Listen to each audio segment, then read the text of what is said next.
Charlie's show. Hold on. Hey, wait. You know what's something? Did you go live 3 minutes early? Oh, shit. We're early. You guys have to watch this intro for now 3 minutes. You're out of control, man.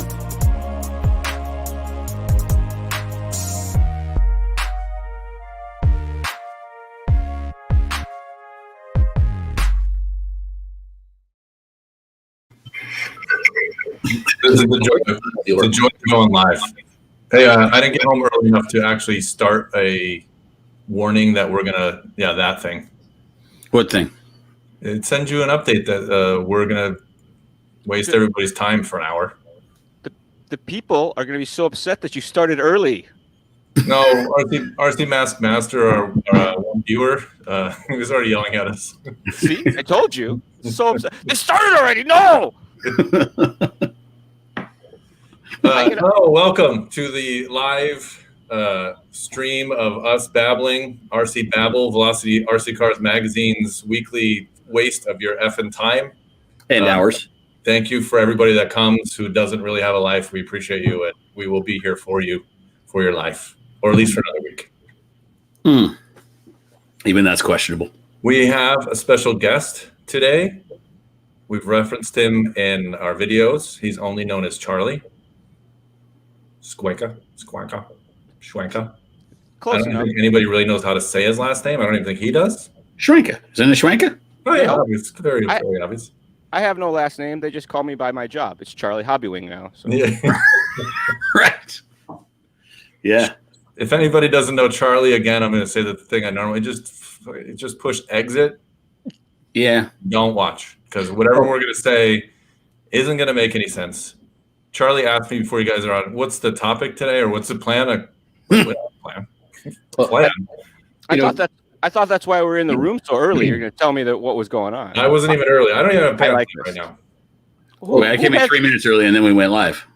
Charlie, I think you're owed the respect, given that we have this massive platform right now, to let everyone know the proper way to pronounce your last name, which, as I understand it, is the sound of stepping on a wet sponge.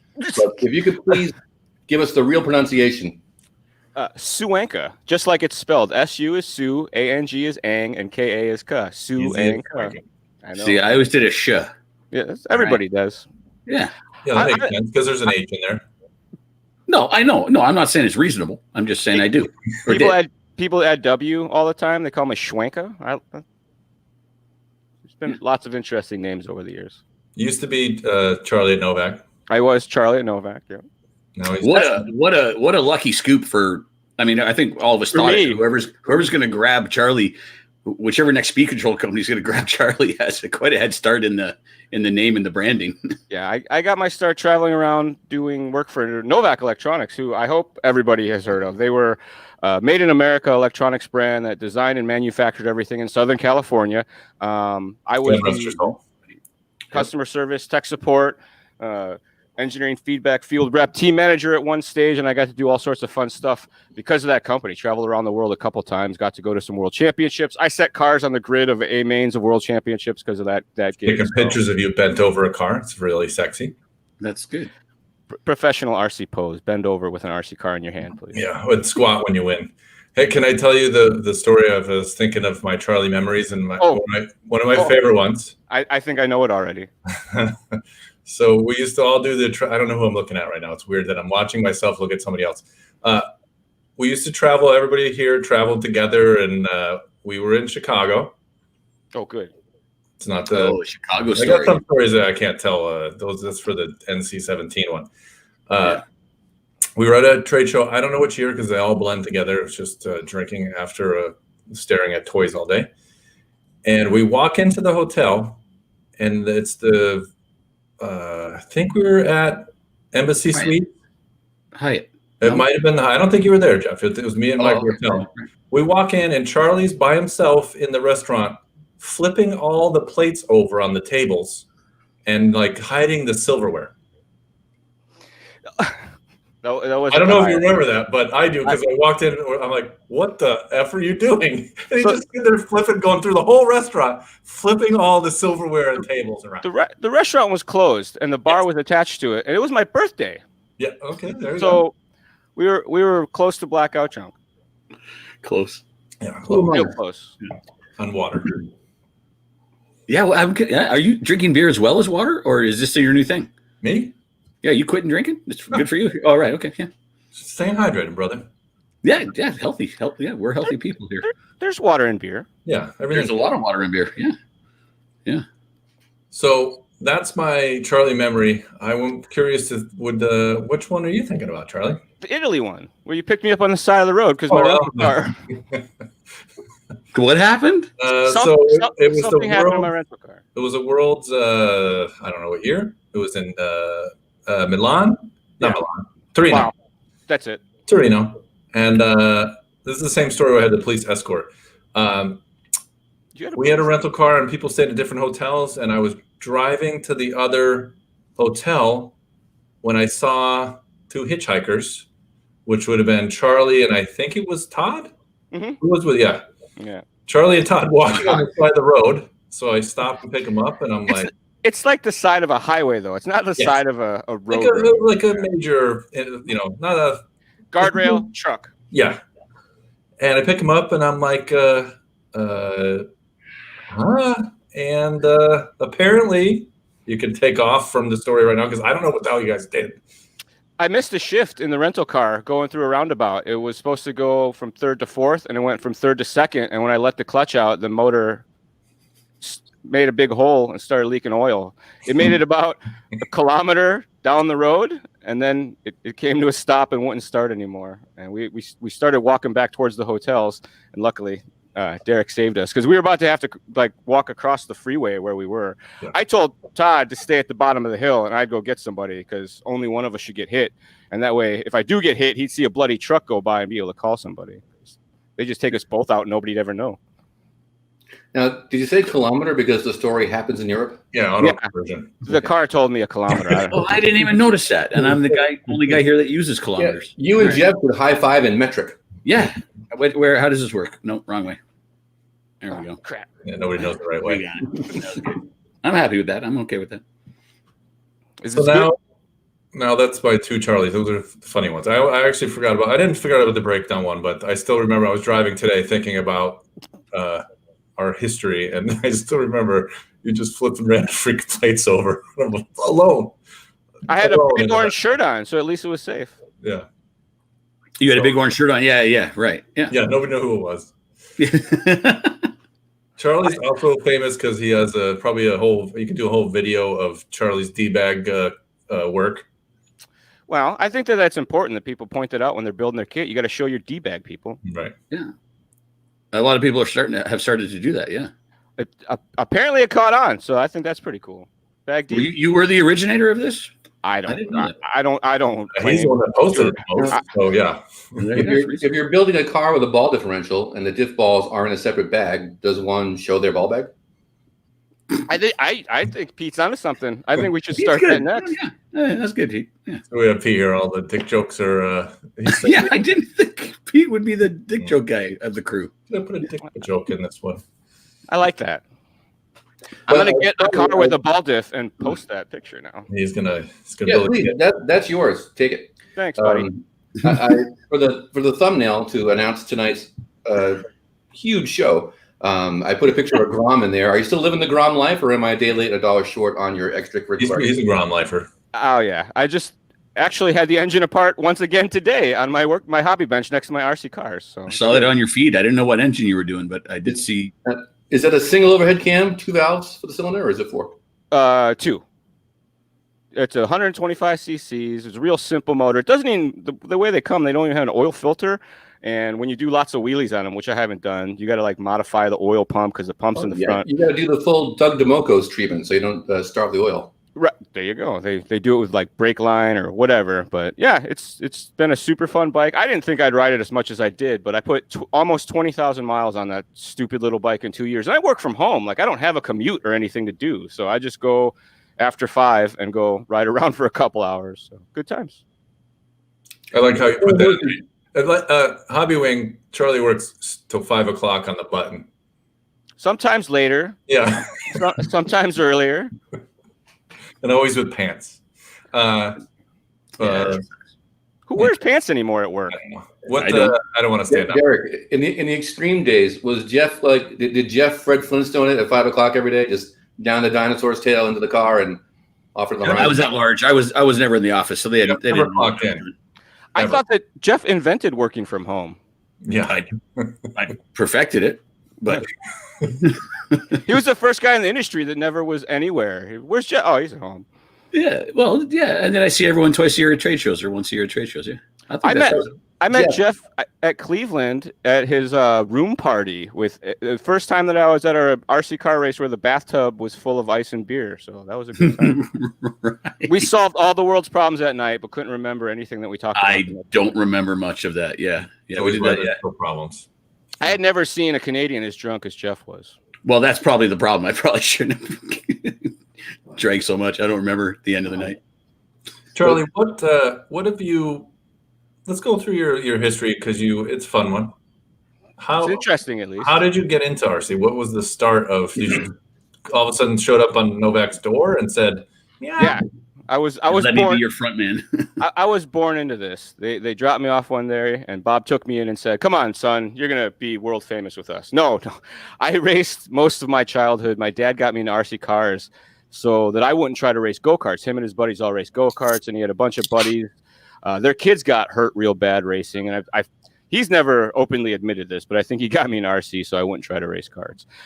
And we raced a lot, raced oval, traveled all around the country, made a lot of A-mains, top 10 type of stuff like that, and got sponsored, traveled around a ton. And then when I moved to Southern California, I bumped into Tyree Phillips, who was the team manager at Novak, who had sponsored us a couple years before.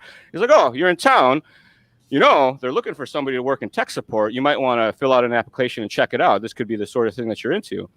So I went down, filled out an application, and this was like 98 or 99. It was just after high school. And I'd worked there for 10, 15 years after that. It was awesome. I got to help people with their Novak stuff and with lots of, part of tech support isn't just the electronics, it's the rest of it, the gearing and all that. And I got to really appreciate the traveling and meeting all the people and all that fun stuff. So I'm only laughing is that because I'm fans of the Novaks and I love them. But Novak needed a lot of tech support. They had their moments. Everybody had their moments. No, what do you mean by that? Maybe in the later days when all the tech changed, but in the days of their heyday, they weren't known that. Before brushless, maybe, but they still had a lot of. That's what I'm saying. That was the heyday. I know that Novak basically introduced brushless. I'm sure Charlie can speak more to this, but they have a lot of glitching problems in some of their stuff. You're talking brushless though again, right? Brushed. Oh, you're talking. Well, actually, I don't remember. I used Novak almost exclusively in the brush days, and I don't. Well, remember. here I can speak to some of this. Like, you think, yeah, right. Back in the days when people used to have to build their own battery packs and solder wires onto speed controls and route their own very long antennas and had a lot of carbon fiber that needed sanding and aluminum and steel screws, there was a lot more install problems than we kind of deal with in this day and age with 2.4 and all of that. So I think the style of the tech support is changed quite a bit, but it still comes down to, you got to know how the car goes together, properly built stuff before you can, really figure out if the electronics are part of the problem or not. But Novak had, when you're one of the bigger names in an industry, you're going to probably catch the most flack. I think that the sales and the tech support go hand in hand. Busy seasons, the tech support goes up, type of deal. So I learned a lot of patience, I guess, because people want to explain the situation, all the testing that they did to make sure they know it's that piece of electronics, and it's my job to give them all the options that maybe it's not. But right.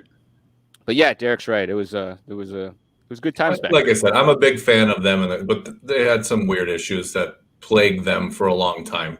Like what? Like I don't remember. What are you talking about? Well, because you only ran whatever one brand you ran. You didn't experience the difference between different brands, but no, I understand that. But you're talking blowing up issues, or we'll never talk about it again. Sorry, Jeff. I'm sorry to upset you. I'm upset right now. My Novak shit was good. Mine was too. Most of it. Well, yeah, you might have had an advantage over me. You didn't run the receiver, did you? I did. So This is the difference. I came along right when everything was awesome. After the Cyclone C2 was over, the generation after that, there was the frequency receivers. There was no more crystals anymore. You remember the receivers with the dials in them? Yeah, those were awesome. I never had any issues with those. No, yeah, right, yeah. More so, we got ones that had special frequencies in them. Yeah, the middle ones. You know, and now that I think about it, I did blow up a Cyclone in touring car in parking lot touring car. I did blow up a Novak. So everybody's blowing up a speed control. Yeah. No, right. Yeah. But I did say that I never had a problem. I did once over, 2.5 decades or 2 decades. Yeah. I'm fortunate with electronics. That's why they put me in tech support. I don't have a lot of bad luck with electronics. I have I'm half Asian, so I got this magic touch, I guess. The electronics like me. Yeah, right.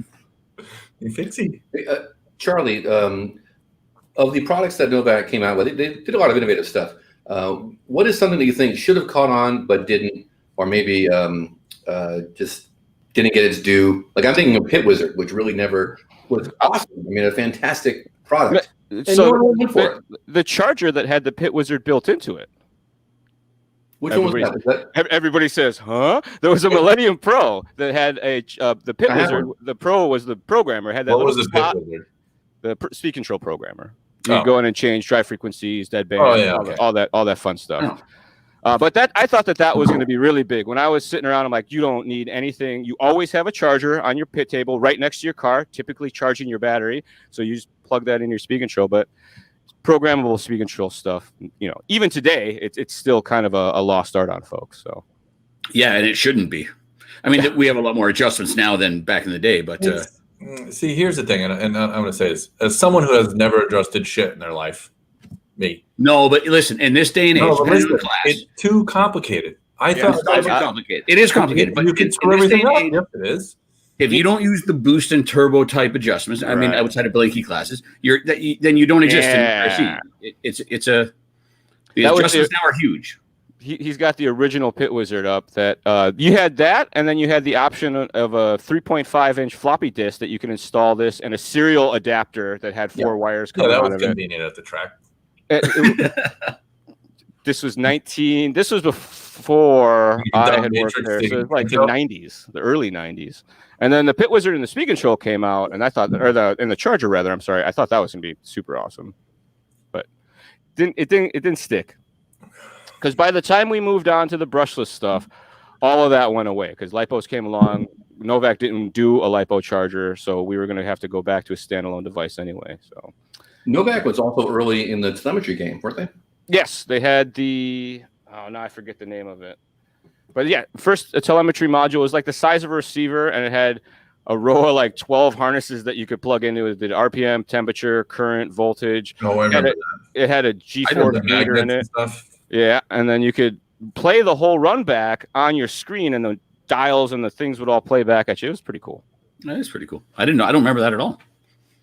I think I had to try to install it on something, and I probably went gray and lost my hair. Punched yourself directly in the nuts. For brushless motors, it was good because it ran in line with the sensor harness. Charlie, were you ever there for the operation of the Novak wind tunnel? I was. The Willy Wonka tunnel is what I called it because they ended up painting it like purple and yellow or something like that because that was our colors. But for a minute there, backtrack a little bit because Jeff's mind just exploded. I didn't know you had a wind tunnel. If you can just explain that to people, then we were having a real hard time with motors overheating stuff. So we were trying to figure out. This was brush motor days, is what started the wind tunnel, and then it carried over a little bit to find out what the airflow was doing in the cars to see if any of these scoops were actually doing anything. And that it just started as a conversation in an engineering meeting one day, and they made a wind tunnel so that we could take cars off the track, set them in there, and look at what was going on with the airflow through the car, not necessarily around it, but so what was happening with the air inside of the car to use it for cooling the motors and the speed control, stuff like that. Science. Oh, cool. Yeah. When they fired that thing up, wind would get pulled from every crevice, doorway, window in the whole building. It was pretty cool. It moved a lot of air. So did you sublet it out to body manufacturers, or it was just used for you built a wind tunnel? They built a wind tunnel just for pretty much, yeah, just to figure out what was going on with them. Wow. And Novak was an extremely engineering-driven company. They had, 3 engineers that were in charge of basically all of the decisions there. So I mean, when it was time to make something cool, we made something cool. Yeah, and they drank. So when you're like, "Fuck it, let's do it," they built a wind tunnel drinking, and they got a wind tunnel. I did start to appreciate beer drinking a lot more once I was old enough to start drinking when hanging out with those guys. Tom had a little cooler in the back that, or a little mini fridge that. Occasionally, I got to stock with my own beers for lunch breaks. Yeah, exactly. Those are the good meetings. Let's go to lunch. Where are we drinking a beer? We had a 40 by 60 sheet of asphalt in a room in the back of the warehouse to keep it clean from the warehouse so that we could run test laps back there. For 10 scale stuff, turned out to not be very useful, but for beer drinking after work micro racing, it turned out to be super awesome. How big was it? How big was the patch? Like 40 by 60. Oh, yeah. Of all the things I remember, I can tell you exact dimensions of everything in that room because we spent a lot of time in there racing. There's air compressor lines and exhaust fans and all sorts of stuff. It was great. What I had to move. They thought there's a comment that I'm Canadian, so I had to move you away from me, Jeff. Yeah, well, I threw up in my mouth. Is it because I have a purple toque on? He's not just Canadian; he's a dirty Canadian. Yeah, well, right, yeah. Now, with the state of your fine country, which I love, I just take it easy on the Canadian jokes. But go ahead, yeah, let's go. Oh, I'll move to Canada one day. I think. Maybe tomorrow. You do COVID graph where you guys are going up just like everybody else. So suck it, Canadian. I'm not going to have this conversation with you because you're wrong. But that's fine. I thought COVID was fake. We got a fake graph going up in Canada too. I hope you're not trying to challenge any other country about COVID numbers right now. Yeah, Look, I got a graph. Canadians graph. Canada. I heard it's an important day in your country tomorrow. Everyone should utilize. Everybody's been voting. Stupid. I know. I follow your stupid politics. They're all going to be too busy rewatching this show to be even worried about rioting. So we're in good shape. Don't worry. They'll be completely entertained by the rewatch of this. Yes. Let's talk about Hobby Wing because yes, please. My vision of Hobby Wing is they kind of started off as just like I don't want to. I'm always insulting. It's fine. You're not going to insult me. I just work here. No, and I'm not disrespecting them in a way, but like I think they started off as like a cheaper knockoff brand. But I don't know what they were knocking off. Maybe an OEM sell direct company that was just like, oh, I'm going to sell speed controls for 49 cents and try to eliminate everybody making profit and then take over the world. I think that a lot of the international brands that were focused on RC, that's the way they came across because that's what they could do. They could take all of the features that these niche brand electronics places were making over here in America and say, we can do it the same and cheaper and, good luck type of thing. And over time, through all the things that happened in a small industry like that, people started to see what was going on. And Hobby Wing actually created a premium brand name out of this, exactly what you're saying, very low cost products that just did the job. They didn't have any extra features, do anything cool. They didn't work better than anything. They just functioned.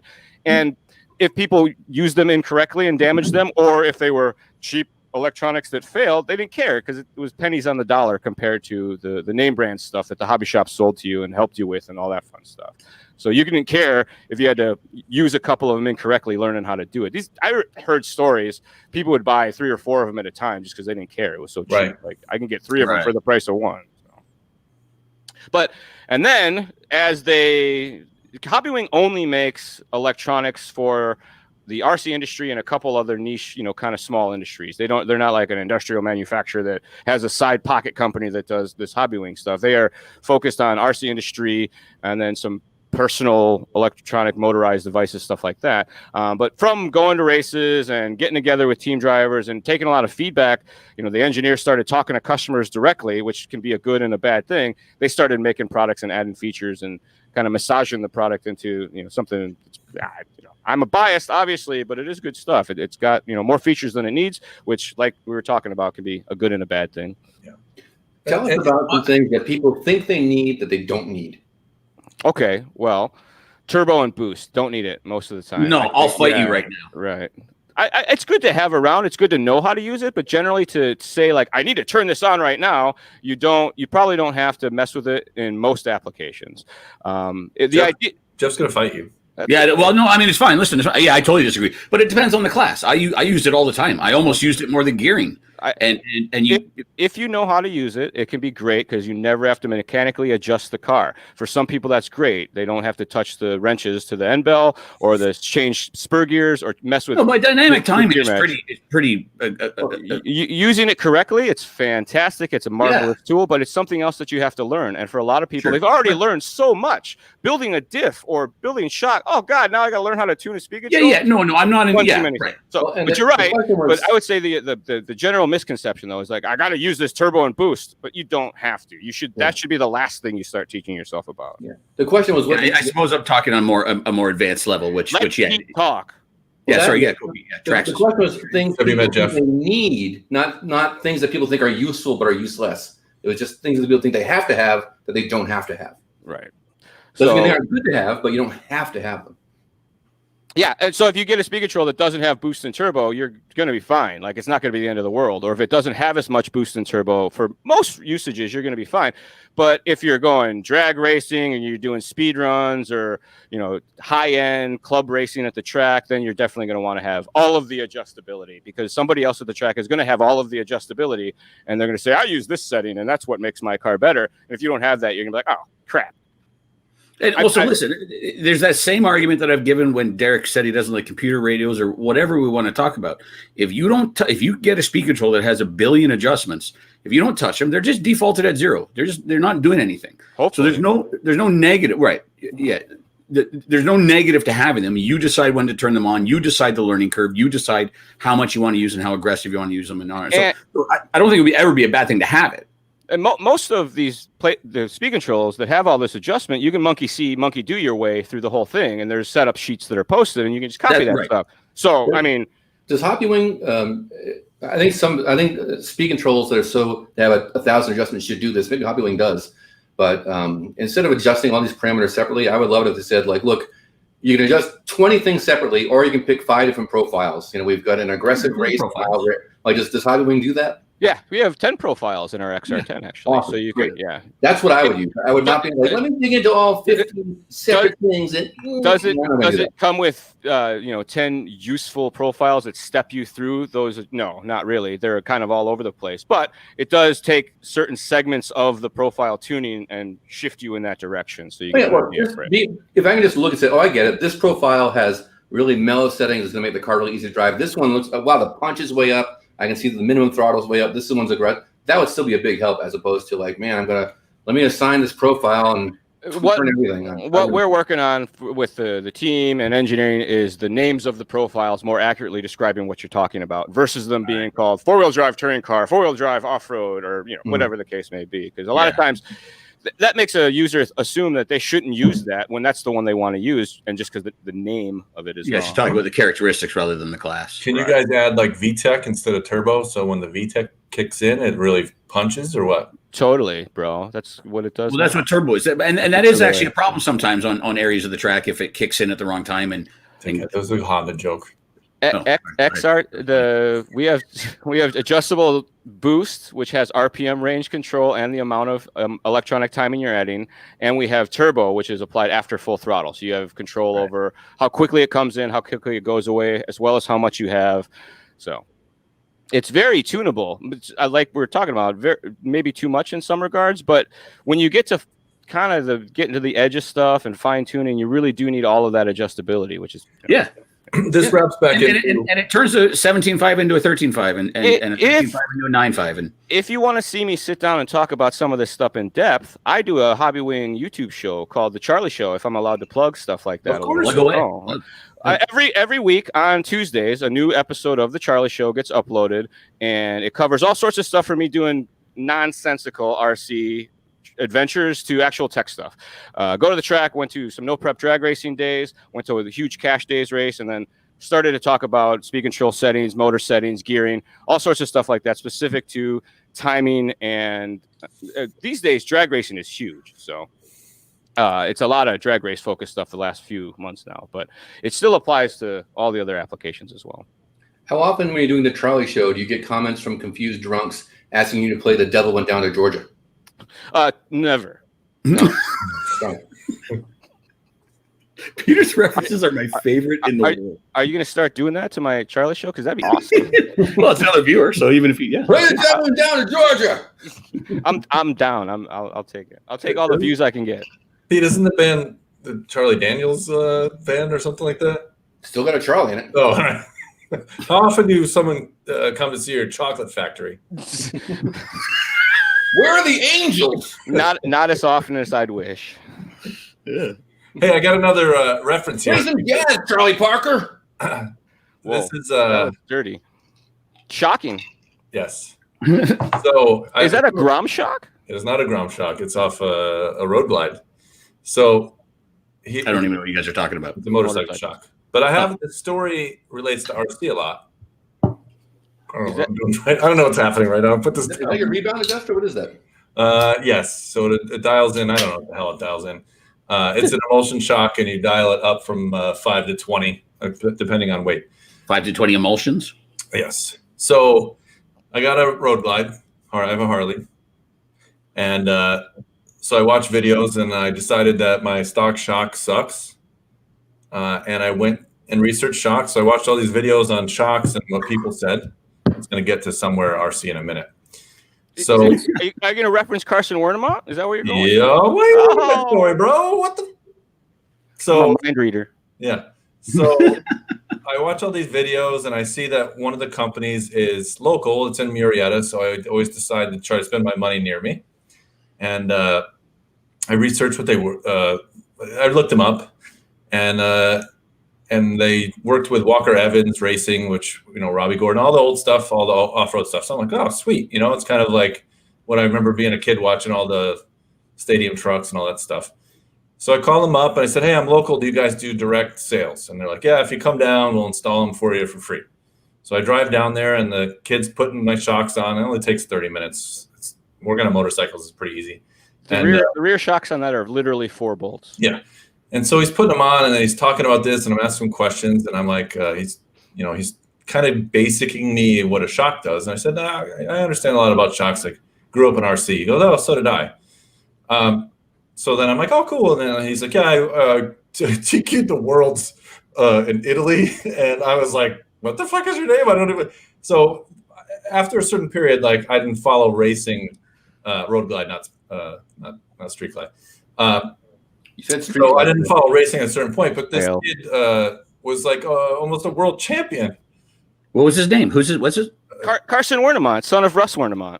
Yeah. Oh, right. I know the name. Yeah. Okay. Yeah. I didn't get it when you first said it, but right. Okay. So we're sitting there talking, and it's just funny. Like he's like, tell me all the stories. I'm like, man, I was like, what year did you? But he was so new. I think he raced for like a year and then quit.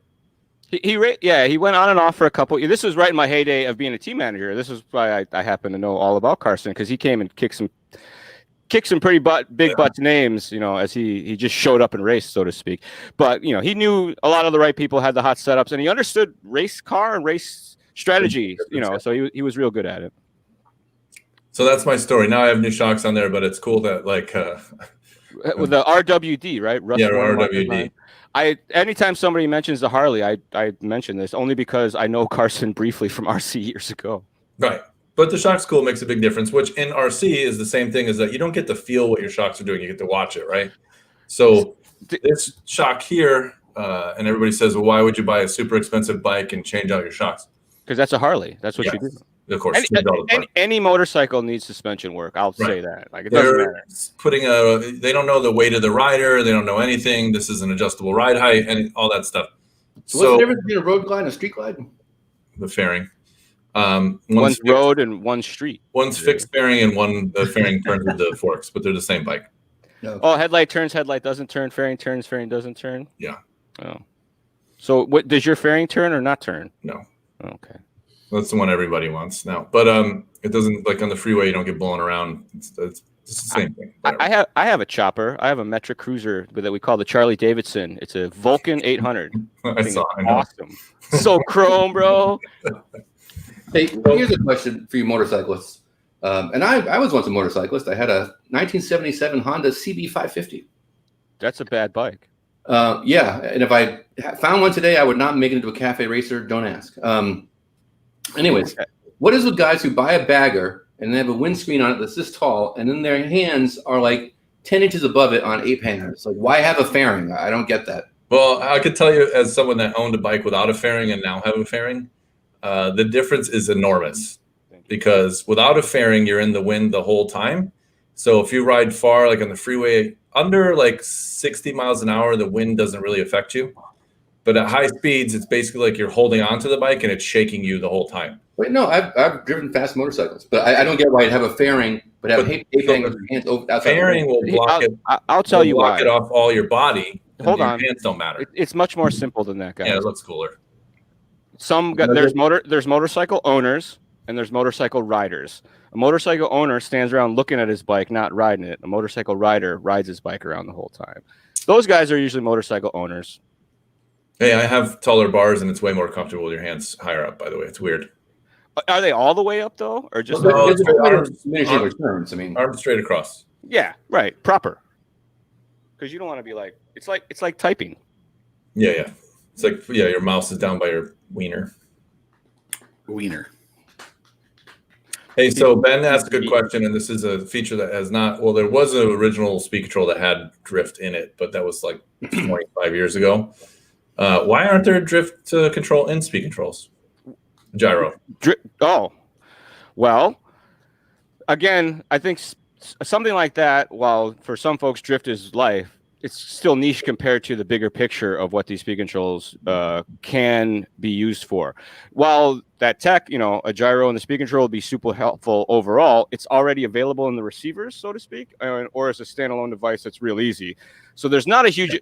This is my opinion. I'm not saying that I'm speaking for the engineers, but this is the way I've seen stuff these days, is that as awesome as features are for a niche industry, the hobby industry, as much as anybody else, still has to look at the numbers of stuff and stick with improvements in designs that kind of help everything as much as they can. So that's my take on that. I think a gyro in general and all the speed controls would be beneficial because a lot of hobby wing goes into non-competitive stuff, hobbyist cars, which in terms of going 90 miles an hour and having no electronic nannies will make a huge difference. Some of these cars are. No, but his point is if you have a Spectrum with ABC, then or whatever the equivalent is with any brand, then it's redundant. There's only two companies that do that. And how often do people use it? All the time. I'm gonna say. Oh yeah, ABC. I think the brands that don't have it that are play like Red Cat that's popular, and anything you're gonna put something that you'd have to change out the radio, which they might not do, or they change out the speed control. I think it is a valid thing to put in that would be much more beneficial to me than. Well, if you see Hobby Wing speed controls come out with gyros in a few months, you guys can take full credit for this because I'm gonna bring it up. I'm gonna bring it. You get no percent. I don't even get a percent. To be honest, that's that question should have been asked by all the manufacturers a long time ago. But there was one original one. It was in what the hell is the name of that speed control? GM. Well, Ron said HPI had one. I don't know if you meant a separate one or no, everybody had a gyro, but the HPI's gyro was a Futaba gyro relabeled. And right now, GM had a speed control with the gyro in it at one point. Here's another thing we can look at if we want. The GPS chip in our cell phones, I think, is like $3 now or $2. When the chip for the gyro is so inexpensive, they will just throw it. It is inexpensive now. You can get a gyro for like $15, I think. No, well, that's what I'm saying. Like when they're small, but when they're small enough and so immaterial in cost, then it'll just be a thing. It'll just be in everything. It won't matter anymore. But to me, the hardest part would be the integration of how to tune the thing and the interface for the user. It's what you're talking about, adding more settings to the speed control to make your car handle better all of a sudden. That could be pretty scary for some folks. Yeah, but in the simplest high, medium, low modes, the way AVC does it works pretty good. Even the way TSM works, I think that's pretty beneficial to a lot of people. So I see where you guys are coming from for sure. Team Associated has it too, The Team Associated has a gyro. It's in the receiver, Yeah. Well, everybody's gyros are the receiver. No one does it. And Team Associated, I don't want to pick on them, but theirs is a pain in the ass to adjust because they put it in the radio box, which is a problem. It's in the radio box screwed together. So to adjust your gyro, you have to take the box apart and then. Well, like in the waterproof box, then you have to push the button 3 times. Yeah, that's kind of silly. That's kind of a silly mistake. So on the speed control or something accessible, you got to keep it waterproof. It's electronics. True. No, I know, but they should have done something remote or have it through the transfer. Whatever. I don't have a solution right now, but that is silly. It's adjustable. It has an interface. Never mind. I know a little bit about manufacturing stuff because we used to get to do a lot of that. But the waterproof external membranes are extremely expensive as compared to sticking it inside the box with the receiver. Yeah. Okay. That's right. Yeah. Okay. Right. That was very pornographic. TSO Day says he's sick of all the digital training wheels. I don't care if anyone has digital training wheels. It's a toy. I mean, if you can have more fun with it with digital training wheels, I'm all for it. I know, but it depends on the conversation. Go ahead, Charlie. No, I will speak directly to these training wheels. My buddy has a backyard track called the Peacock Pit. This dude's a mountain biker named Mark Weir, and he has this awesome backyard track that I've got some videos up of. And we go run. It's loose dirt, like real loamy, sandy style dirt. So it's very, very loose. 4-wheel drive drifts around that place. It's super fun. And you try to go out there and race him on his home track with a 2-wheel drive, you have no chance. Right. He has a buggy that has an AVC setup in it, and we can drive that thing like we're pros. It's crazy. And then we slowly start to turn the AVC down, and next thing you know, we're doing donuts, breaking the truck left and right. Mm-hmm. So there's something to be said for this stuff for sure. It can make you look like a hero out of nowhere. So and if you're using it in a story like the one you just told, it's fine. It depends on the use. It should be there, and then the group of people doing what they're doing can decide if you're going to allow it. Like if you're drag racing and you want to keep it without it, that's fine. I agree with that. But if the story you just said, or if you're doing a speed run car where you want to maintain more control, there's yes and no's to that technology always. What was your guys' debate on that being included for sanctioned races, that it's disallowed or not allowed or whatever? It should never be allowed in anything of any skill. Okay. In my opinion. I'm pretty on the fence with it. I think it's a technology. I would say I'm on the fence with it too because, if you follow, I always reference Formula One and Jeff doesn't like it. I like the reference. I like the Formula One references. They had full stability, full ABS, and they've gone away from it. And what happens is that it starts to get too fast and people die, and then you'll see safety monitors come back in. But I think you probably need a class, and it needs to be just like blinky mode is that, it's okay in some instances and not in the other. Yeah, in competitive racing, I would say no. Again, it's for speed runs and drag racing when everyone agrees to it, and what Charlie said, when you want a 2-wheel drive to get around like a 4-wheel drive. There are times. Listen, I'll analogize it to we were running 13.5 Blinky 12 scale, and some dude who never races showed up for one race, and he had a 17.5. So he boosted his 17.5, which we all agreed was totally fine, and his boosted 17.5 was about the same as our Blinky 13.5, and we all had a great race that day that he just showed up the one time. So there are situations like, again, with Charlie's 2-wheel drive to 4-wheel drive and 17.5 to 13.5 where you can use these technologies wisely. But at the Worlds or at any national or any big event, I don't think you'd want that sort of – that's a very advanced, useful technology. I don't think you'd want that determining the winner, personally. I think completely gyroless in competitive racing. Because where we are racing right now, it doesn't look like it makes a huge difference at the top level of world championship and national championship racing. What gear they're using. So it's kind of equalized already. So you're just bringing in one more technology for manufacturers to be able to use, market, and sell. But that's almost even more reason not to allow it, because now you got some C-main driver at a Worlds level who's all of a sudden competitive with an A-main driver, which obviously the C-main driver of the Worlds is good anyway. It's probably already happened. You're talking cheating in when this technology was coming out, and I won't blame Spectrum, there was already theories that these people were running this stuff and nobody knew because they were testing it somewhere. It didn't just pop out of my butt, Whoop. And now, who was the driver that got? Who was it that? I'm going to throw someone on the bus. I don't remember names. I'm terrible with names. Shut the F up! You don't remember names. You were probably there announcing the race. I wasn't. Angar, I wasn't there. No, but wasn't that quite well determined that he wasn't using? You can't prove it. No, but I mean, all the internet. I was not at that race, but all the internet debates that I read was, he was that much better that it had to be something. Well, there was JQ had posted one video. I think he posted or someone did where they titled it in a way like "Caught with a Gyro," and it was a split screen where they showed his car at the Worlds, and then they showed his finger, and his finger was ridiculously bionic, like the things it was doing. Right. And it was sort of like a look. He's just that much better than everyone. And I mean, as we're all drivers here, I wouldn't have believed it until I saw the gyro proof anyways, because I think that's a terrible way after a kid wins the worlds to start the conversation, unless you have proof. But when I did see that split screen, I was like, this kid's bionic, man. It looks to me like he drove it. Yeah, his fingers a gyro. It looked like. We're talking about racing toy cars here. You can be really good at it compared to other people that race toy cars. That's sort of what I'm saying right now. That's what I'm saying. Like this video showed that this guy, again, you don't know, but you watch his finger like ratcheting and doing. We've all been doing this for over 100 years together. I'm going to tell my gyro story of testing that stupid ABC with Adam. And no, I know. I remember when you called me after that. Slightest advantage is a giant advantage in racing. Yeah. That's why you wouldn't, even if he's flipping his fingers around there. So the gyro can control two parts, throttle and steering, and it could be only at certain parts of the thing. But you got to remember is that we're always reacting to the car doing something, which in your brain input is what, half a second, or what's the time that you can think about it and actually make it move. It's a half a second. A lot faster than half a second. Yeah. About 8 seconds. Yeah. Right now, my reaction is that's why we need ABC. How many beers in are we talking? Right. When we and I'm not saying that this video. Let me tell the story again. I got to tell it again. I'm going to mute you. Yeah, go. He's muted. That was the quickest mute ever. He's unmuted. Just to say, I wasn't saying that. On the track where I tested Adam's personal race car with this installed, there was a rut on Revelation blown out. I would go through it without it, and the car would want to spin around. With it turned on, it went through it straight with no thought. Right. And you're also a good driver. You're also a pretty good driver. How help that is, and I'm saying is, it doesn't matter if you're fast. It's faster than you can ever be. This guy going like this. The other part is going like this. You know what I mean? It's like, rah!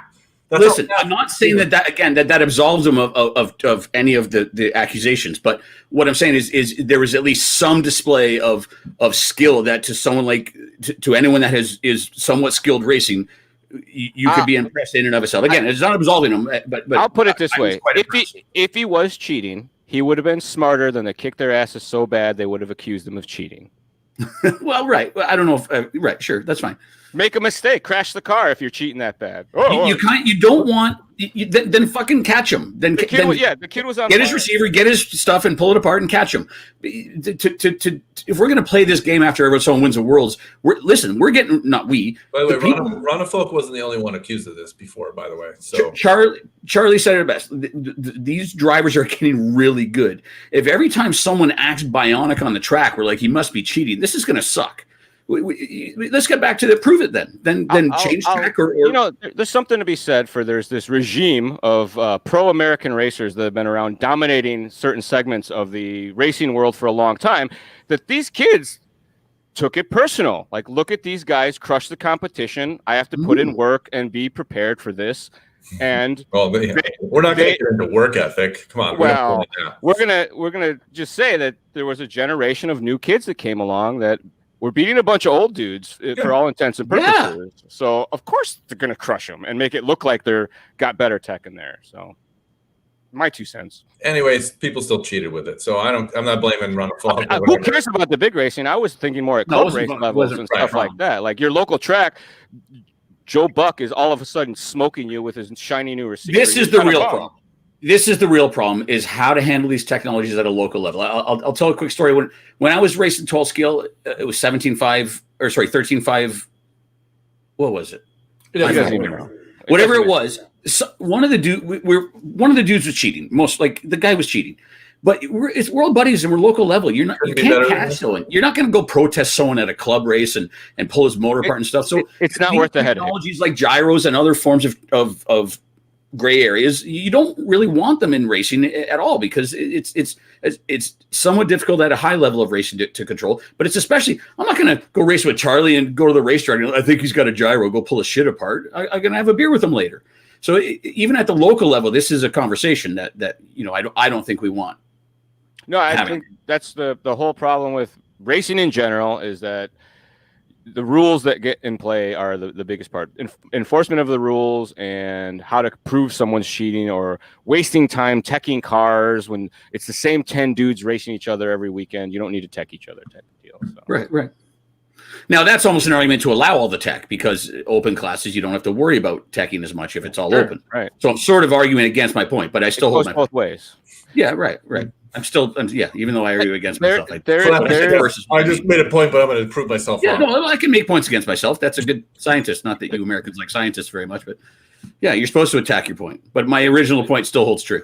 There's no solution for competitive RC racing nerds being accused of cheaters. It'll always happen. No matter how many rules you do or do not have, someone will say you're somehow unlimited racing, like you're cheating. You're doing something wrong, cheater. You practice more than me. That's not allowed. Yeah, that upset me a little more again with Ungaro, like the younger guy where he did so well. Ungaro was also one. That was the first one. Stick radio. Was the main one. I think that's the main conversation, right? Yeah, you said round fuck, but stick radio 1 is what it was. I thought. Yeah, that's right. Anybody using a stick radio is definitely using a gyro. Those stupid things. Well, Masami and all the Europeans and Japanese and Masami stopped winning. Yeah, after 17 titles, like an unmatchable number. Have you ever competitively driven an RC car with a twin stick radio? Well, I mean that's what I started on, but it's terrible if you don't. Eventually, when I was broke, I got a pistol grip like everybody else in the world. I would go ask that question to someone who grew up, who learned on a stick radio. You ever tried racing with a pistol? They're gonna. I went and did it. I got a 2.4 gigahertz radio that was twin stick car radio, 3-channel one, and I went and ran my Slash for road course racing with a twin stick radio. Right. It made it so much fun. It was like learning to drive RC all over again. Yeah. No, I did good. Like I got the hang of it. Right. I was very proud of myself. Like I was like, hey, check me out with my stick radio. I mean, we all could kind of do it now because we all play video games. We're using twin sticks, so it's not as difficult as it was when you were a kid. Well, it's not difficult if you learn to drive on one. It's not difficult. At Derek's parties, he's always playing with twin sticks. Yeah, twins. Double Dutch brother all night. I think it's time we go in a bold new direction and we try out trackball radios and Dance Dance Revolution radio, and that's how we drive. Fitness and RC do not go together. It's been a tried and true, technique already. Put Ron's quote up there. That is a reasonable point. Yeah, Charlie helped with this. What? What do you mean? Is that the one you're talking about? No, I think it was a lot easier to get caught. Again, you have the same problem of saying, "Hey, go check Ron's motor. It's not 27 turns; it's 26." Well, they did the tear down all the time on that. No, I know, and all the time. Yeah, we were in. I was involved in that back in big races. They did. Big races are fine. Those are very niche. I think big races do a good job to protect themselves and their customers as much as they can in those moments. But I think more at the club levels and stuff like that. That's the bigger issue. I mean, that's where the heart and soul of the RC world is club racing. Big races are race vacations. It's a good one. Yeah, right. Yeah. I don't know who Psych Midwife is, but that's awesome. Pretty comedic here. He's good. Yeah, that's good material. It's probably Mass Guy's second alter ego. Voice control radio with drivers on the stand yelling as loud as they can at their car. Hey, Theory, turn left. They were so confused. That's already happening, like Pete said. The marshals would need voice control. That might be the way because they're getting yelled at maybe more than the cars are. Yeah, yelling hasn't been effective historically. I think we're ready for mind control. Just veins throbbing in foreheads and just drones have that. Well, listen, you could joke, but that's most likely coming. Obviously, I thought they had a look control RC. Didn't Tyco or someone sell one of the ones where you look where it was going? And this might completely change the dynamic of who the fast guys are, who the fast people are. If there's some sort of a different brain chemistry in someone that gives them an advantage towards over sending the signal to your hands to do something, it might be a whole different game when we're doing some sort of interactive brain racing. Sounds like a sci-fi movie. Go forward. You got to go like this.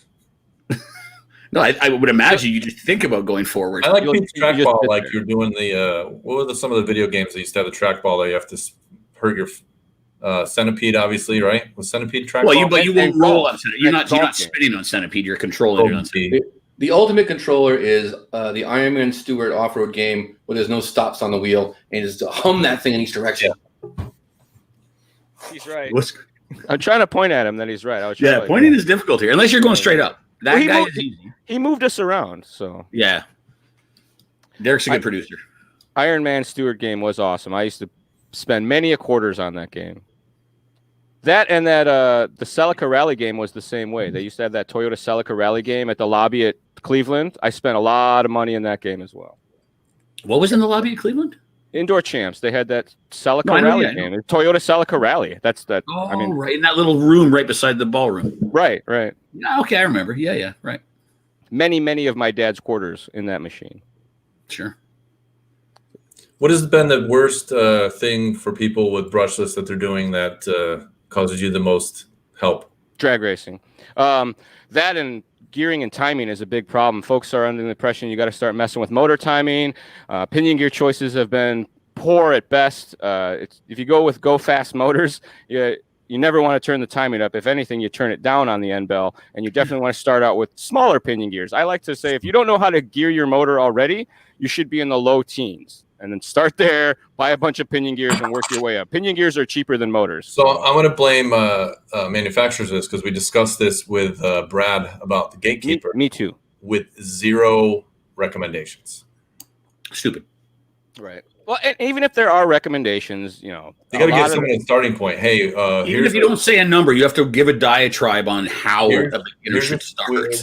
Even Charlie said starting the low teens is more information than the manufacturers give. I've been living by starting the low teens for like 5 years now. It's been great. Give something like give like we're all experts here. And if someone said to me, "What gear ratio should I start with on a Gatekeeper?" I don't have a freaking idea. I have no idea. Associated knows a bit. Tell us. That's what I'm saying. At least put one motor and one pinion that was safe, or a few, and you can fill in the blank. Now I get it. Even just one gives you someone a starting point. Yeah, no, I agree. I'm with you. 5 in there, and the pinion's at 21. I'm with you. And if you go to a faster motor, go down on your pinion. It's a starting point. But any motor and any pinion you want is not a good starting point. I want to continue off of something Charlie said, I don't want to kick a dead horse, but in my opinion, static timing should never really be used. I mean, you should put 3 or 5 degrees in. If you're going to put any timing in the motor, it has to be dynamic. I would say static timing should. I'll speak to this immediately. It's just like having electronic timing. Sometimes you run out of gear ratio change or range, and you can only adjust on. Like, let's say if I want to gear it down some more, and I already got a 12, and I can't put any smaller. Now I can turn the timing down a little bit. Yeah, but I think more what I'm saying is putting it up to 20 or 30 degrees of static is silly compared to leaving it in your 2 or 3 or 5, and then at least ramping your timing up to that 30, so you're not overheating the motor on the low end. We're past static timing. Static timing was great when you wanted to get a bunch of inefficient horsepower in the past. But once you have dynamic time, you don't want timing in the low end. You want it at the high end. So to run static where it's the same timing all the way through is barbaric, in my opinion. Now, I know it's more complex to... Calm down there, engineer. Is that too aggressive of a word? I didn't think that was that bad. And if you were going to add static timing, don't. And learn that one setting, the turbo or the boost. I mean, learn the one setting and... What's the saying? There's many ways to skin a cat. Yeah, but one way to skin a cat. That's right. But it's not. You're not skinning the cat. Well, whatever. You're cheese grating the cat when you use static timing. Huh? Is that good? Maybe. There's a lot of ways to use static timing effectively because of gear ratio limitations. If you can change gear ratio, if you can change electronic timing, sure. No need to ever mess with motor timing. Leave it, fairly low for the most part. I'd agree to that for sure. But I think that it's just another tuning tool. It's the same reason that shocks have 6 holes instead of 3. So yeah. And I should never ever say you should never use it. But I've never. Yeah, right. And you're very aggressive in your never. Yeah, Jeff's world, everything. Never, except for those times where it's okay. Yes, no, black, white. I'm Jeff, drunk, sober. Yeah, exactly. He knows who you are, Jeff. That's my favorite. That's my favorite. I think all of us have known each other for a while. My favorite Jeff is no, well, yes, no, yeah, well, I probably yes. Well, no. Because everything is ambiguous and everything is gray, as we've already read. So, everything is a yes, no, well, maybe whatever. If you want me to give a diatribe explaining myself, I could replace yes, no, well, I guess so with some long-winded BS that would explain every scenario. But I like yeah, no, maybe. Yeah, maybe right. Yeah, no, maybe. Yeah, I don't know. It's possible. I doubt it. That's a professor. Say hi, professor. Oh. What's up, professor? That's my co-housing nerd. He also nerds hard. Careful. You guys poured stuff together? No. I don't know what that means, but I'm going to answer. I didn't even hear what happened. Did you pour in the engine on the little Grammy? Oh, yeah, that's right. Stuff yeah. The professor is a fabricator by trade. He builds custom hot rods from scratch at a machine shop or a hot rod shop that he runs by himself for the most part. And he knows his way around fixing and fabbing and stuff like that. So I learned lots of cool man skills from like having him help me fix stuff that I break or install things that I buy. It's a good roommate. That's all. Sounds really fruity. I'm not going to ride a Grom with you, but I'll follow you on my bike. You can get a scooter, rent a scooter, and come along. No, it's okay. It would be fun. Groms look fun. First of all, I'm way too big for a Grom. Not true. They're adult sized. When I ride it, it looks like a normal sized person on a motorcycle, just really far away. Yeah. Bad perspective. It's like Pete's action figures. Yeah, I was just going to say, Pete's about to give us all a lesson. Grab a toy, Pete. What do you want? Something to show us, pretend how big it is. I don't know.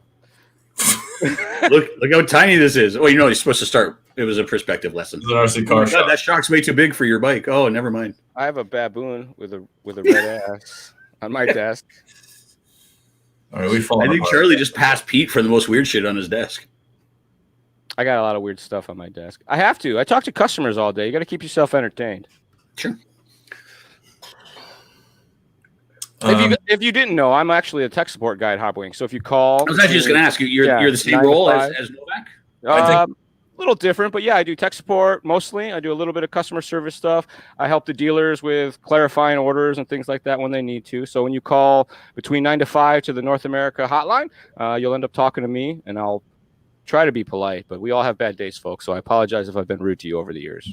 Hey, and I think everybody that watches this should just call tech support and make up a problem and talk to them for about an hour. Both of you. It'll show the reach of our show when he gets overwhelmed tomorrow. Yeah. Charlie, you ever mess with people like, okay, I need your zip code, and okay, I got your phone number, and what are you wearing? I should start doing that. That would be fun, just to mess with people a little bit more. I try to joke around with people on the phone a little bit, but it always goes bad because I have one of those sense of humors that is at the front. These guys are mad when they call. Well, they're also mad. Yeah, they're calling angry already, right? Yeah. Not everybody is, but some people are. Right. I'm still surprised that people haven't learned in customer service that mad doesn't help the situation. Doesn't a lot of places. More than anything else in this day and age, I'm surprised that people still call tech support, and I have a job these days. I thought for sure I'd be obsolete years ago as far as phone support goes, but we still get to chat with people, have a good time. Charlie, I don't know if for a little job security, learn to email because that's what a lot of complaints come into. I email, bro. Oh, well, then you have job security because I also ways to get tech support. I also do the emails. It's not like I just do the phones. If someone's like a jerk, are you like, so what you want to do is connect all 3 wires, come out of the speed control, and just pin the throttle, and that will calibrate it or something? I send them to the YouTube University when they're jerks. I'm like, I could explain this to you, but it sounds like it's not going to go very well. So we've already made a video about this, and you should just watch this video. Or on Mondays. I use the videos all day on Monday, too, because Mondays are bad. There's only one of me, and we got to cycle through all the people. So we try to hustle if we can. Right. If you could give one message to people about, if not Hobbywing speed controls or speed controls in general, but just like, here's the thing that people always goof up and call me about. Don't do this, or make sure you do this. Oh, that's super common is the calibration. Most of the time, you'll buy a new speed control, you'll install it, you'll plug it in, you'll turn it on, and you'll drive it, and it won't work the way it's supposed to because you skipped the most important step, the calibration. I'm always surprised how often people overlook the calibration. Is that the real number?